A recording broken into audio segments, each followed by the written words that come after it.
बिस्मिल्लाहिर्रहमानिर्रहीम, अस्सलामुअलैकुम। मैं एक दिन मियाँ शाहिद इकबाल की तरफ से दी गई दावत पर उन्हें मिलने लाहौर सदर कैंट उनके घर चला गया। उन्होंने इंतहाई इज़्ज़त और तकरीम दी और अपनी फैमिली और वालदैन से मिलवाया। बिलाशुबा वो पढ़ी लिखी और इंतहाई सुलझी हुई फैमिली थी। बाद रात के खाने पर वो मुझे और अपनी फैमिली को लाहौर सदर के एक ओपन एयर होटल पर ले गए। हर किसी ने अपनी पसंद का खाना ऑर्डर किया।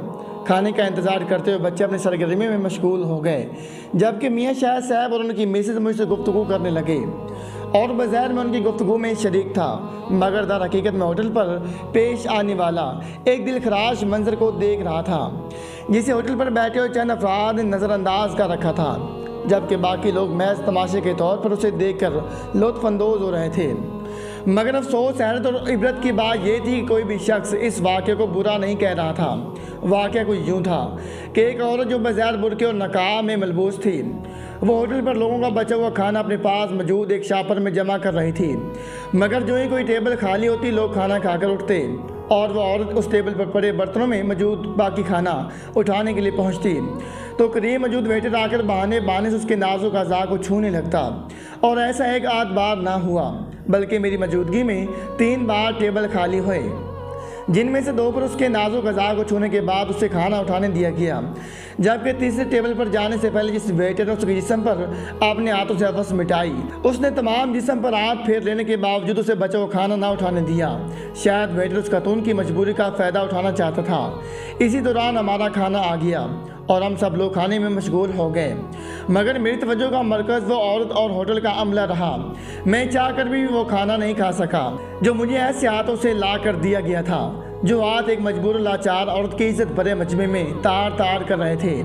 मैंने 2-4 वाले जहर मार किए और खाना छोड़ दिया। खाना खाने के दौरान भी मेरी तवज्जो का मरकज़ वो औरत और वेटर ही रहे, जो बहस व मुबासी में मशगूल थे।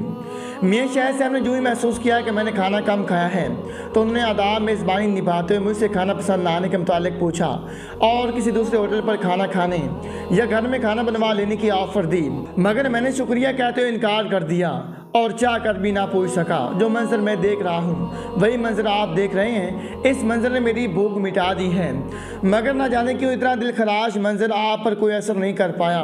मेहमान के अदाब को मलहूज़ खातिर रखते हुए मैं चाहकर भी अपने मोहतरम कारी साहब और उनकी मिसेज से कोई सवाल ना कर पाया, मगर अपने दिल में सोचा कि अगर बचा हुआ खाना इकट्ठा करने वाली बुरकी और नकाब में मलबूस इस औरत की जगह मेरी माँ, बहन या बीवी या बेटी होती, तो कब्र में मौजूद मेरी हड्डियाँ और मेरी रूह तक अजियत महसूस कर रही होती।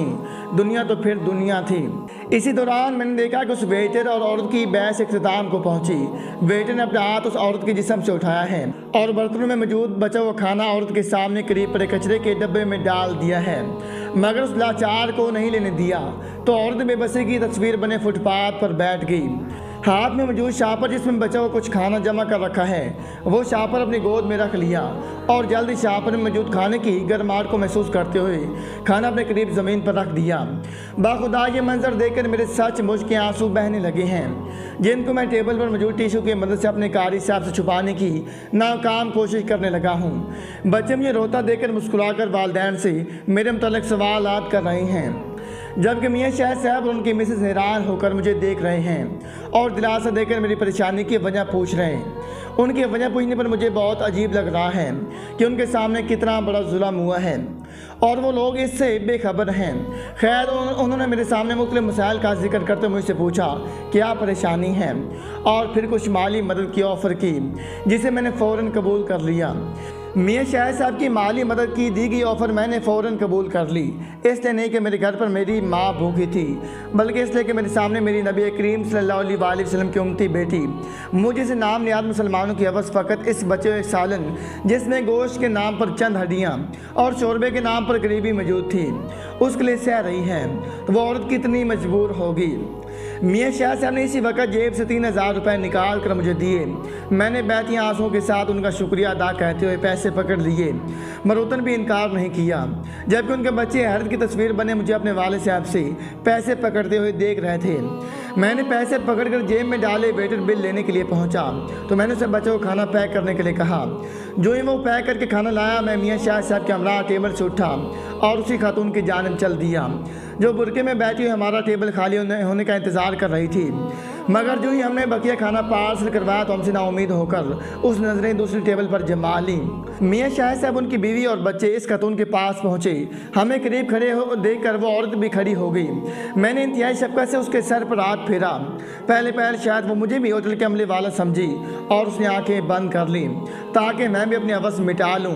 मगर जब मैंने उसको मेरी बहन कहते हुए मुखातिब किया और अपने सीने से लगाकर उसके सर पर बोसा दिया तो वो भी मेरी तरह रोने लगी। उसके पीछे खड़े मियाँ शाह साहब की बीवी ने आगे बढ़कर उसे दिलासा दिया। मेरे हाथों में मौजूद खाना पकड़कर उसे दिया। मैंने जेब में मौजूद पैसे जो मुझे मियाँ शाह साहब ने ही दिए थे वो निकाल कर अपनी इस बहन की हथेली पर रखे।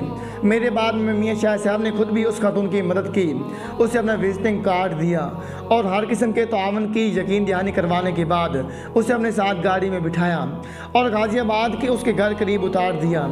उस औरत ने उतरते हुए मुझे और मियाँ शाह साहब को मुखातिब करते हुए कहा कि मेरे भाई की मौत के बाद आप लोग पहले मर्द हैं जिन्होंने मुझे बहन कहकर ना सिर्फ मुखातिब किया बल्कि भाई बनकर मेरे सर पर दस्त शफ़क़त रखा। उसने मियाँ शाह साहब की बीवी का ख़ुसूसी तौर पर शुक्रिया अदा किया और चली गई। फिर मुझे साथ लेकर मियाँ शाह साहब अपने घर रवाना हो गए। आज दोपहर का खाना खाकर मैं मियाँ साहब से इजाज़त लेकर रुखसत हो जाऊँगा और वापस अपने गाँव चला जाऊँगा। मुझे मियाँ शाह साहब की तरफ से दी गई मोहब्बत और इज़्ज़त हमेशा याद रहेगी। मैं इस कहानी के तवज्जो से सब लोगों को नसीहत करना चाहता हूँ कि खुदा ना कभी भी अपनी माँ और बहन के सामने ऊंची आवाज़ में बात ना किया करें। यकीन करें, माँ जितनी कुर्बानी अपनी औलाद के लिए देती है दुनिया में और कोई रिश्ता और कोई मोहब्बत इतनी कुर्बानी नहीं दे सकती, बल्कि दुनिया की हर मोहब्बत कुर्बानी मांगती है सिवाय माँ की औलाद से मोहब्बत की। माँ की औलाद से मोहब्बत ही वैध मोहब्बत है जिसमें मोहब्बत कुर्बानी देती है। अपने शोहर फाद की लाख ख्वाहिश के बावजूद भी जब वो अपने बाप को अमेरिका में दफन करने पर राज़ी ना हुई तो फाद ने उकताकर उसको मुखातिब करते हुए कहा, हुमैरा, ये कोई आपका सगा बाप थोड़ी ही है। आपको पता भी है कि इस लाश को पाकिस्तान पहुंचाने के लिए कितना खर्च होगा। हमारे ने अपने शोहर की बात सुनकर फ़कत आंखें उठाकर अपने शोहर की आंखों में देखा था। रो रो कर लाल होती आंखों में आज चमक गायब हो गई थी। लगता था हुमैरा का बाप ही नहीं, हुमैरा भी फौत हो गई है। और फिर हुमैरा फैद बिना कोई बात किए खुद ही बाप की लाश को पाकिस्तान ले जाने की तैयारी करने लगी थी। हुमैरा का अगली इरादा देकर उसके शोहर ने भी हुमैरा के साथ पाकिस्तान आने की ना सिर्फ तैयारी कर ली थी बल्कि झटपट में सालों अहमद की लाश को ताबूत में दिलवा कर मुकर्रर वक़्त पर टिकट ऑटो में पकड़े हुमैरा के साथ जहाज़ में बैठे थे। हुमैरा का कोई और बहन भाई नहीं था, इसलिए फौतगी के इंतजाम हुमैरा के ससुराल वालों की तरफ से किए गए थे और फाद के ससुर के नाम पर ही नमाज जनाजा का ऐलान हुआ था। जब सालों अहमद को दफन करने के बाद हुमैरा रात को तनहा बैठी रो रही थी तो हुमैरा को लगा था कि वह दोबारा यतीम हो गई है।